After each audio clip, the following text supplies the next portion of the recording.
आपण पाहत आहात आर.के. न्यूज. बातमी तुमची, आवाज आमचा. सुरुपली येथे महादेव मंदिरातील महाप्रसाद घेऊन परत गावाकडे पायी निघालेल्या एका महिलेचा दुर्दैवी अपघाती मृत्यू झाला.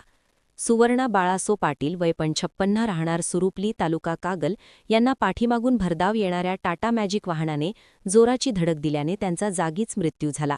ही घटना सोमवारी घडली.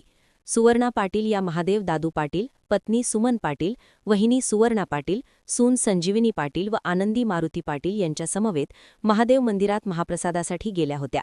महाप्रसाद घेतल्यानंतर सर्वजण मुरगुड निपाणी मार्गाच्या डाव्या बाजूने पायी चालत सुरुपली गावाकडे परतत असताना मागून आलेल्या वाहनाने त्यांना धडक दिली. अपघातानंतर परिसरात हळहळ व्यक्त होत असून घटनेची नोंद मुरगुड पोलीस स्टेशन येथे करण्यात आली आहे. पुढील तपास सुरू आहे. आर.के. न्यूज चॅनलला लाईक करा, शेअर करा आणि सबस्क्राईब करा.